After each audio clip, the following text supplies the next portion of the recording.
Hello, this is Luca Malacarino here. I was meant to be in the UK, but COVID happened and I ended up staying in Los Angeles and rescuing a dog.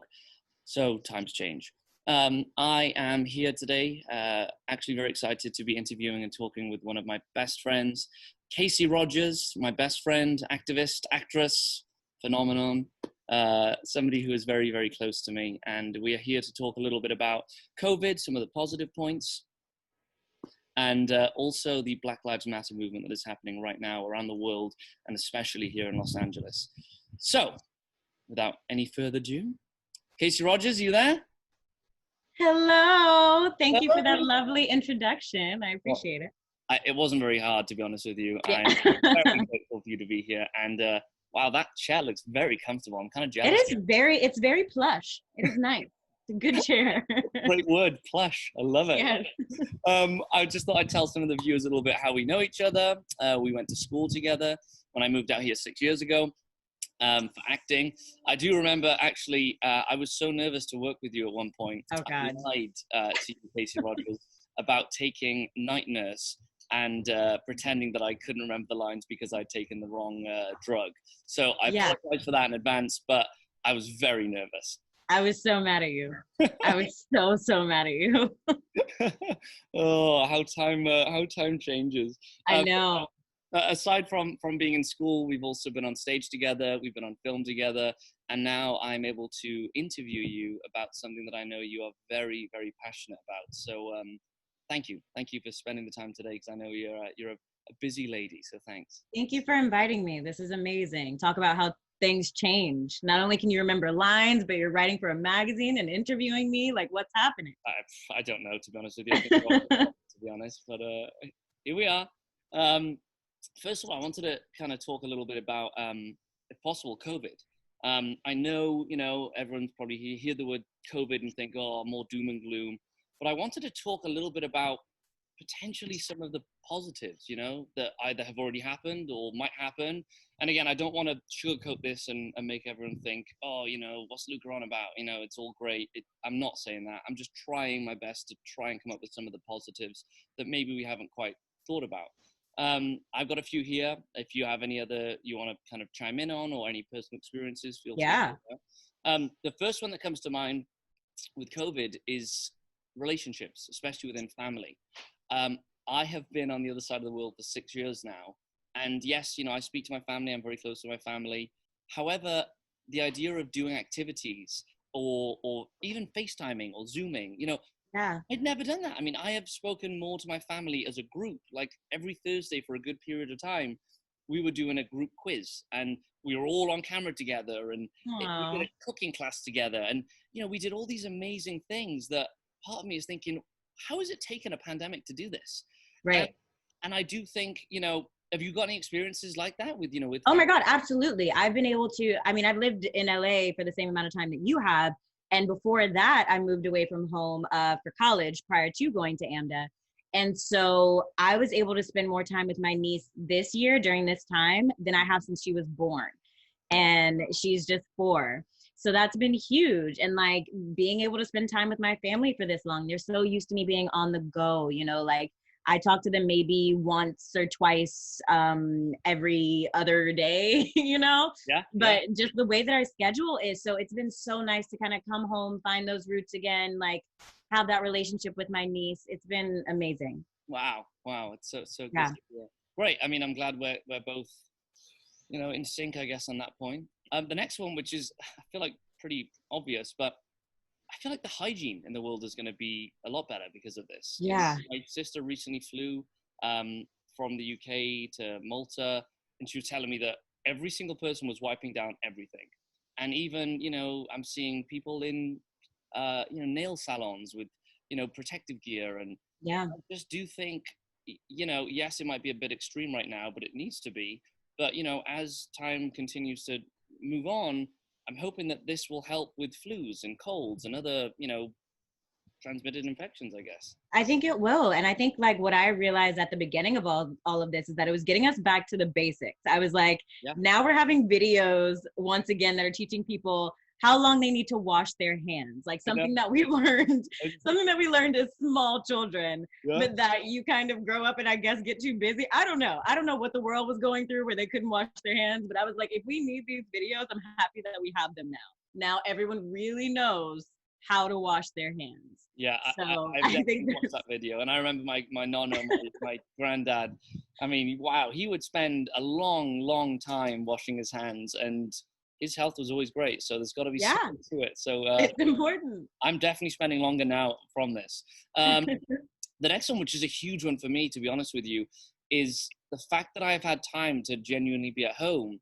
I feel like I have managed to find, routines and habits that have allowed me to set up my day and end my day a lot better. Things that I've always wanted to do, or, I've started doing something called Qigong, which is a kind of meditative breathing exercise that I'm now doing every morning. And I'm able to really spend time on my own personal health, which I'll be honest with you, at the very beginning was not good. I felt very down and depressed and scared. But after a while, I realized that, I couldn't really do anything about it. I couldn't click my fingers and change the world. So I had to learn, what I could change and what I could influence. And I genuinely feel like, hopefully everything goes back to normal. And I genuinely feel like with this time of self-reflection, I'm able to now conquer some fears and other bad and stressful situations that maybe beforehand I wasn't quite ready for. Yeah, I agree with you. And I mean, this will mean, because you know me, this will mean a lot to you, but I work out every morning now. I can tell you. Wait. 30 minutes. Thank you. I work out 30 minutes every morning and I meditate after, and that's become my morning routine. And I started therapy, which is something that I've always wanted to do, but like put off before. Yeah. So it was just, it's been an amazing time for self-care, because I think in the hustle and bustle of life, especially what we do, we're such like goal-oriented people, and we're always working toward the goal. And the first thing to go is self-care. Yeah. So this kind of like forcing us to sit down and breathe and like sit with ourselves, I think has been a huge gift. I am healthier now than I think I've been maybe ever. Yeah, I definitely agree. I listened to a podcast with Joe Rogan the other day, and they talk about the Spartan race, which is, one of the hardest races. And I woke up and booked it yesterday. So I'm apparently— You're insane. Spartan race in January. But I don't think I genuinely would have been able to do that unless I had the time to really think about it and act upon it. So good for you. That's really, really good.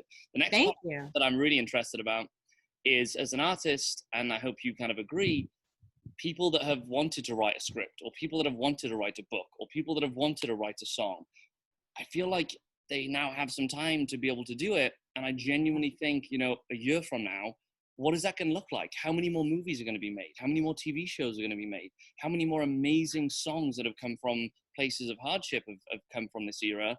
And, books, stories, tales, I genuinely feel like we're going to see a wicked influx of artistry that has come from this time period. Yeah, I agree. I mean, I'm one of those people. I've done so much writing during the pandemic, which is so great. But also I'm feel similarly. I feel like we have been a little starved, not even a little, a lot starved as artists for like to get out there and create again, to be on set again, to be on stage again. And I'm so excited for the influx of art that's going to come after this. Like, I think we're in the middle. I mean, we are obviously in the middle of history, but I think we're in the middle of art history too. Like, I think when we come back theater, it's going to be the, X age of theater. It's a new type of theater that's going to emerge from this, because I've already been in meetings where they're talking about new ways to perform publicly and keep people safe. And some of the coolest ideas have come out of it, like things that I would have liked to do pre-COVID, but that, we didn't have to. Necessity is the mother of invention, right? Yeah. So we didn't have to think of these things. And now that we do, it's creating so many cool new opportunities. So I'm really, really excited to see what happens on the other side of it. 100% of that. And then next, this is probably not going to surprise you, but a good friend of mine and my roommate, Matt, he ended up buying an ice bath for the house and put it in the back garden, which basically I now, every morning, one of the first things I do, put myself in 50-degree water for 3 minutes at 8 o'clock in the morning. And at first I thought he was crazy. I thought, what are you doing? You're going to catch a cold. That's ridiculous. But the reason he does it, and the reason why I'm now hooked on it, I've done it every single day straight for the last 8 weeks, is because it's the idea of, if you are able to start your day and achieve something so hard, that is going to be the hardest thing you have to do all day. So potentially you should be able to do anything with the day. And in a weird way, I feel like there is an essence of that analogy with COVID, as in, if I am, as Luca, am able to, maybe not be the best year of my life, but if I'm able to still attack the year, still grow in one area or two areas, whatever it is, yeah, I feel like, what's 2022 going to look like? What's 2023 going to look like? If I'm able to get the motivation to get stuff done now, good luck in 2023. And I don't know if you've had similar experiences. Again, I'm not saying it's been like that the whole time. I've definitely had some dark periods, but from where I am now, 4 months later, that's something that I definitely believe in. Yeah, I mean, I think the ice bath is a wonderful example, but for me, my ice bath was working out. Like, that's why I do it at the beginning of the day, because I'm just like coaching myself in my head. I'm like, if I can get through this today, then I can get through anything today. Because working out is not something that comes naturally to me. I'm not one of those people who just like enjoys it. Especially like I've been doing HIIT workouts, like I've been doing HIIT training. And it's not fun to me, but it's how I start my day, is like achieving something that I'm a little intimidated, by the idea of doing it. So yeah, absolutely. I definitely agree with that train of thought. And that's really cool. The ice bath. We do the Wim Hof with it as well. It's been great. We'll chat about that later. You can try it when you come down. Oh my God. So anyway, I'm going to ask now to kind of segue, if possible, and go from a bit of positive COVID stuff, I guess, if that word even exists, positive COVID, I don't know. And segue into something that I know is very, very important to you, and I mean to me as well, but especially you with all the work you're doing right now, which is the Black Lives Matter movement. I know you took over my column in this magazine, Style of the City magazine.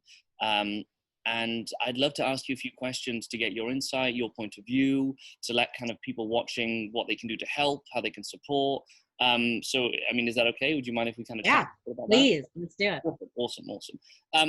So first of all, the first question I have, because I feel like a lot of people assume that, since it's 2020 and things have gotten better and in their eyes, from a level of racism, that it's now okay. It's not, we don't no longer have slaves, and it isn't what it used to be. I would love to know, your thought on that. As a Black woman growing up, how was it for you? Any examples, or with friends or family? A little bit of an insight, that would be great. Yeah, I think I always find it interesting when people say that, because I feel like slavery and segregation are really low bars to set. Like that's not really proof that we've improved. That shouldn't have been a thing in the first place. Mm-hmm. So for me, as far as my experience as a Black woman, Black person in America, and I'll start off by saying also, being Black is not a monolith, meaning it's not one thing. So my experience will be very different from if you talk to any other Black person. We're all going to have, different experiences. But as for me, I grew up pretty solidly upper middle class. Mm-hmm. And where I found a lot of my problems was with how the systems were built around me. So for instance, in school, there was a certain type of test you had to take in order to be considered for the IB classes, or the gifted and talent, what they called gifted and talented classes back then. The advertisement for when these tests were going to happen only went out in certain neighborhoods. The neighborhoods they did not go out in were the ones that were primarily neighborhoods with people of color. Mm-hmm. My mother, thankfully, was very diligent in making sure that she had the appropriate information, marched up to the school, made sure I was enrolled for the test, which is great, but it also meant that I was one of only 3 people of color in my class for pretty much my entire grade school. So what you get in these schools is pretty much legal segregation. Pretty much all of the Black and brown kids were in the regular classes, and all of the white students were in the gifted and talented AP IB classes. And so me being one of the only few people of color in that space, those students have been experiencing that their entire life the same way I'm experiencing this my entire life. So they're not really used to interacting with someone of a different culture. So then you run into issues of microaggressions and people not understanding who you are. I lost a best friend because her friends said that it was weird to bring a Black person to their parties. And she had to choose. If she wanted to hang out with them, she couldn't be friends with me anymore. And so that was kind of my experience growing up as far as being the only Black girl in class perpetually. Because when you're a kid, school is your life. That's where you spend most of your time. Yeah. So I had to learn to adjust, develop a very thick skin, and just kind of navigate those spaces as best as I could, which I did. But it's unfortunate that that's even a thing, you know? Yeah. Yeah. Mind blowing. So clearly, you know, we've still got a long way to go, and with all the movement happening right now, and obviously the work that people like you are doing, it's time to definitely make a change, I think. Which kind of leads into my next question is, you know, the term systemic racism that I'm hearing a lot about right now. And I've done some research on it and kind of asked friends, both Black and white, of, you know, what that means to them. And I would love to know, in your terms, you know, what the idea of systemic racism is, and, you know, if there is a way and how we could potentially, you know, change that. Yeah, I mean, I think, well, the anecdote that I just told is an example of systemic racism. Completely. Because it's how we run our schools. It's how we decide who gets what level of education. When you decide who gets what level of education, now you're affecting who gets to go to what college. You're affecting test scores. What college you go to depends on what sort of contacts you meet. You know, like, it's so deeply ingrained in our system from the bottom. Like from redlining, which I know a lot of people have heard about, just like as far as like how the money in your city is allocated, and to which parts. Because if certain schools in certain neighborhoods aren't getting funding, so they can't update their textbooks, again, you're affecting things at the ground level, on the education level, and that trickles up to everything else. Yeah. So yeah, systemic racism is just an example of how America has built in a system that can legally weed out people of color from gaining opportunities. Which is what you said. I mean, is there a way you think potentially we could tackle this, or ways that people are trying to tackle this right now? Because, you know, I agree. I mean, if it can't stop from those systems which are at a base level, then how is it ever going to change, you know, on a day-to-day level with people like you in school? I mean, it's not. Yeah, I think there is a way. It's a lot of it is a part. You'll hear. No, it is. But it's a great question, because I think a lot of what the solutions are going to be is just us educating ourselves, because we have to know, people have school board meetings all the time. Who goes? Not me. Yeah. I've never been to one, you know, and I should. Even though I don't have a kid right now, that's where you fight. You learn where in your city those meetings are happening, and you say, hey, I want to bring this to your attention. This is an issue. A lot of the reason why we don't see a lot of things changing is because we don't even know where they come from. We don't know where they start. You kind of have to attack it at the root. And unfortunately, these systems are built to be difficult and mundane and not easy to understand, because nobody wants you to understand them, so you can't change them. Yeah. But we have to fight past that. We have to not settle for being blissfully ignorant about these things anymore. Great answer. I feel like that is probably one of the most clearest ways I've heard that. So thank you for sharing that. In a you know, bite-sized, digestible way. Next point, you know, I as a white person, I always ask myself, you know, how can I be a better ally? You know, what can I do to be able to support you, to be able to support the movement? Whether that's communication, you know, I don't know. This is genuinely me asking you as a white guy, as well as asking you as a friend, somebody I know very well. Help me. Yeah.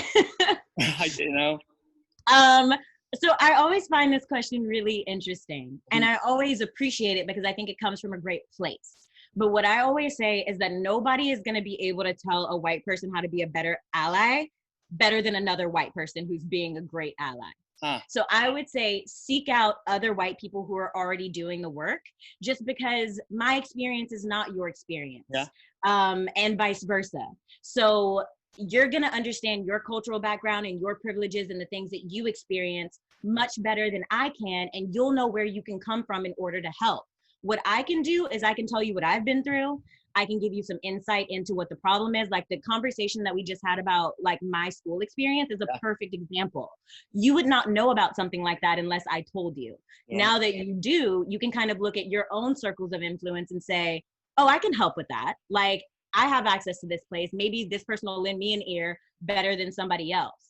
I mean, and there are also like a myriad of books and articles that you can read as well, which we'll get to on our resource list. But as far as like actively day to day, I feel like having conversations with people of color and their experiences, and then looking at your circle of influence is probably the best thing, and talking to other white people who are active allies.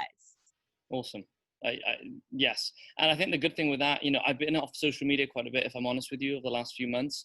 But when I have gone back on to check, you know, messages and something that I have to post, I have noticed that there has been a lot more information available, you know, from people sharing stories and articles and books to read. And it's a lot more accessible, I think, than it's ever been, which is a definite positive. So I think that goes hand in hand with that. Awesome. Thank you. Here's a question for you. Speaking with a good friend of mine, John, last night, John Kent, and there is this idea right now that there are potentially more white people on some of the Black Lives Matter campaigns as there are black people. And there is a question of, you know, is this a good thing? Is this a bad thing? You know, yet again, you know, white people overtaking some movements that are designed for, you know, the Black Lives, for instance. How do you feel about that? Do you agree or do you disagree with that? This is one where, again, I'm going to give the disclaimer that my opinion will not be everyone's opinion.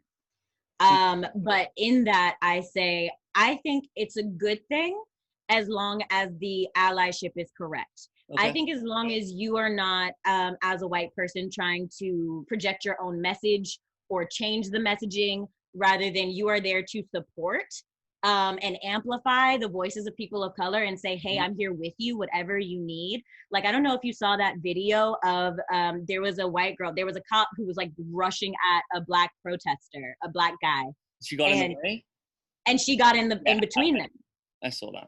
And I think that that's a beautiful example of using your privilege as like a physical barrier in this case, because that cop was not going to treat him the same way that he's going to treat her.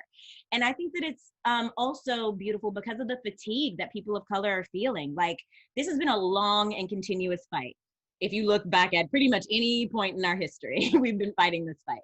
So now having as much support as we can, and maybe taking the opportunity to do some self-care and sit out one and not feel guilty and not feel like the fight is going to go away if we don't do it ourselves, is beautiful. Gives us a chance to breathe and create and you know that somebody has our back, which is great. Awesome. Yeah. So I think yeah, you know, that's good to hear hear you say that, because it gives me a little bit more confidence that, you know, because I did have in the back of my mind after hearing that of thinking, ooh, you know, that I don't know now which way to go. And it's always that idea of, should I not, you know, and then it's like, I'll tell you what, I'll just ignore it because this could go astray, instead of, you know, speaking to somebody like you and I are now and saying, all right, you know what, you know, some people might not agree, but somebody that I care about and I'm trying to help says it, then I feel like, you know, based on the rules that you've given me, I feel more confident now to kind of take that into the world and do something about it. So thank you for sharing. And I love that you were just honest about that, because I think that is my biggest fear with people right now, being afraid to be wrong so much that it petrifies them and they do nothing. And I get it, because the internet is a vicious place. You get it wrong and the internet, unfortunately, eviscerates you. Yeah. But what I would like to say is push past it. Make that your ice bucket. Make that your activism ice bucket for the morning. If you can do this, if you can make this scary choice, then you can get through anything. And it's also, remember that you're human and that it's okay to be wrong. And it's okay for people to say what they have to say. And it's okay to grow and change. In fact, you should be doing that. So like doing nothing. I was petrified even just for this interview a little bit, you know, I'm going to be honest with you, because not so much, you know, obviously there's a lot in it, but I also, you know, you're my close friend, you know, and I feel like, you know, maybe we should have more conversations like this. And and I don't want to say the wrong thing, and it's scary. But again, I know that I can trust you, and you'll tell me what you think is right or wrong, and we can kind of move forward from there. So Absolutely. I think doing nothing is the worst thing you can do. As long as you're doing something and you're genuinely speaking to someone, like we're having this conversation with an yeah, open heart and ready to listen and learn from each other, then you're not going to go wrong. yeah. The next one, which is something that I always try and do, whether it's in business, whether it's in relationships, whether it's serious conversations, I always like to start the conversation with the end goal in mind. It's something that I've read about in books, because I feel like if you're able to identify the end goal, you can then understand what the strategy is to get there. Because otherwise you just have a bunch of people shooting strategies out that might end up not leading to the right goal. Or if your idea of the end goal is different from mine, then you're working in two different directions, which is not good for anybody. So my question to you is, for all the work you're doing right now, like, what do you see as the end goal for this movement? Like, what would be the ideal situation if you were to wake up tomorrow and click your fingers and, everything, I guess, was good in your eyes? What would that look like? I know it's a big loaded question, but a few examples on a day-to-day basis, because I think that would help people, focus a little bit more on specific aspects of the situation right now. Yeah, I mean, it is a huge question. Yeah, And it's one that I don't think I would be able to name everything that I would want to, even if I tried. But I think an easy way to package it is the three things that people say that you need to make sure are solid in life are, your home life, your work life, and play, like your fun life. Huh. So I think if we could take care of those things, like get equality, home, work, and play. So like something like what you just mentioned, as far as like evening out opportunities for people of color in the workplace and in schools by establishing programs like what you were just speaking about. I think that would be great. At home, work would likely help home because there would be more financial opportunity. But at home, as far as that can encompass a lot of things, as far as the money that we put into certain neighborhoods, let's even that out a little bit. Let's invest into some of those lower socioeconomic neighborhoods. Let's invest in those schools. Let's make that home life better, as well as fixing the mass incarceration problem with people of color, so that families aren't broken up as much. Fixing our immigration laws so that families aren't broken up as much. And then at play, I think it's things like, which doesn't sound like it's at play, but I think it's things like deciding what sort of public safety reimagining that you are comfortable with. Because our current system of policing is clearly flawed. Yeah. People are dying. It's not okay. It's hard to go out and do anything while being a person of color confidently. And not know that you're going to be attacked, for whatever reason, for any reason. So it's hard to be at play at all in that situation. So I guess my big three then were we talked about education reformation, we talked about work reformation, we talked about police reformation, and reallocating state funds for neighborhoods. Those would be some things that I would love to see if I woke up in a perfect world. With regards to the police stuff, obviously I came from a nightclub background, and I worked with the police a lot, and I had doormen, and I had, you hear stories and you don't know. And there were things that I was able to do as a nightclub owner, for example, install cameras on all security. So we know, we have a record of every single incident that happened. I always think of the idea with the police, obviously, especially here in America, the stories you hear. Like, do you think there's anything we can do from, again, an end goal in mind that would make people feel safer? Because at the moment, we're trying to trust the stories, I guess, of some of the individuals and the police officers instead of having hard evidence that can be proven in court. And that's something that I keep thinking, like, if every single person had a camera and recorded everything, and if they didn't, they got penalized for it, wouldn't that make a massive difference overnight? Well, we've tried that. So police did instate body cameras after the murder of Mike Brown, I believe that's correct, in 2014. Right. So body cameras are meant to be worn and meant to be on at all times. Unfortunately, even when they're worn, a lot of the time they turn them off. There's actually been footage of them being like, hey, your camera's on, turn it off, so that they can like do something, and the issue is that there is so much immunity for police officers, that even though there are consequences, it's usually like administrative leave. So they're just kind of on paid vacation, So it's kind of getting rid of qualified immunity for police officers. It's, in my opinion, defunding the police, which means divesting those funds and reallocating them so that they're dealing with violent crimes. I personally believe that police officers should deal with rapes and murders and attacks and assaults, and that's what they're trained for. Whereas if somebody is having a mental health crisis, send a mental health professional to deal with that. Send a social worker. Because we're sending guns into places that don't need guns, and people are dying. So that's kind of my personal opinion on that. And you can go to your city's budget meeting. Your city council budget meeting is where you need to go to see how funds are being used for the police department in your city. And you are allowed to speak. There's a time where you get the floor and you can state your concerns and your claims. And once again, these are things that have been in place, but that the mass majority of people have not taken advantage of because it's difficult and it's boring and, you know, paperwork, small print, and yeah. So wrong.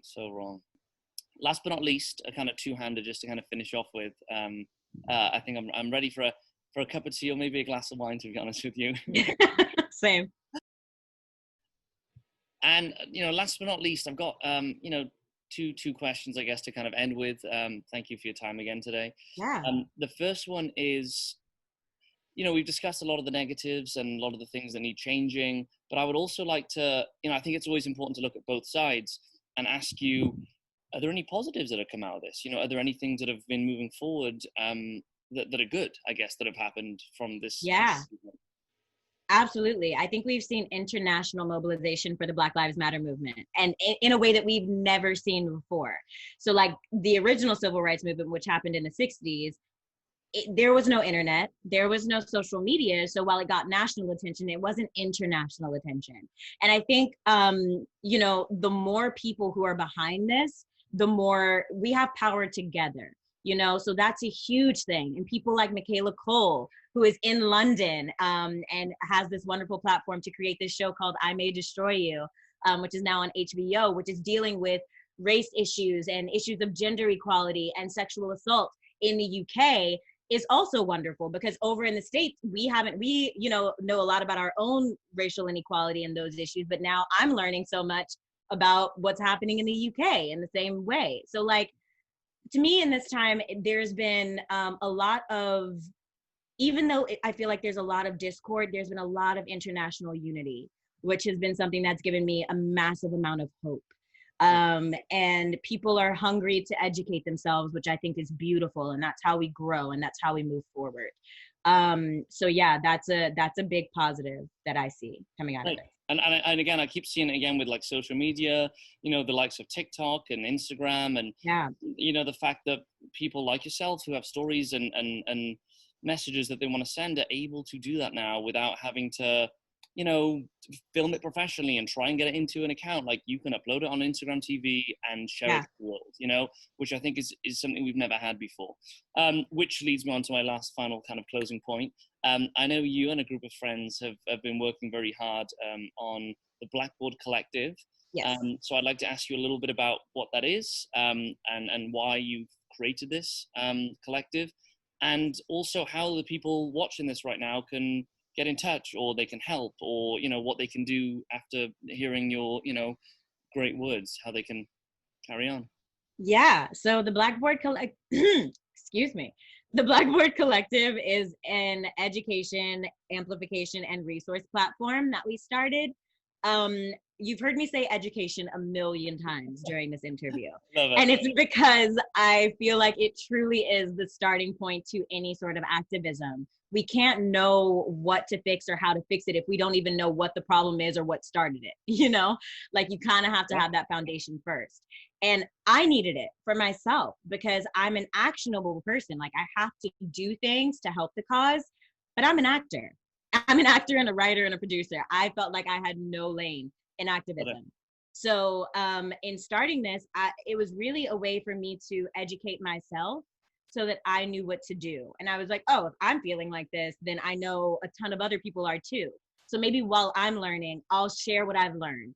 I will take topics that other people are curious about, and I'm happy to explore those for them. And I can make bite-sized videos so that they can get a rundown of what it is. And I can share resources for action steps, to sign petitions, to donate, to go and protest. You know, like I can just be a resource and help people learn in any way possible. So that was the birth of the Blackboard Collective. That's amazing. We can be, thank you. You can follow us on Instagram at the BLK Board Collective. We also have the blackboardcollective@gmail.com and the blackboardcollective.com. So I'm sure we'll have all of that written somewhere, because I just said it very fast. It'll be on the website. Everyone will be able to find it. So yeah, we're followable. And please, if there's anything that anybody has questions about or that they want us to discuss, like, the word collective is in there for a reason, because we're all in this together. And so let us know. We're more than happy to look into it for you. We're excited to learn, and excited that you want to learn. So amazing. Well, Kacie, I am so grateful that you're in my life. I am so grateful you're my friend, and thank you so much for sharing this, because I think this is exactly what we need to be doing right now. Thank you for having me. Thank you for giving me a part of this platform and amplifying my voice. I am forever grateful to be your friend, and this was awesome. Awesome. I also have another friend who wants to say hello. Part of COVID, which is my little Luna, who's a rescue. She is beautiful, and she wants to say thank you. All right, Luna, that's enough now. Hi. We are going to say goodbye. She's here intensively, and I look forward to seeing you when this is all over. All right. See you soon. Bye. Bye.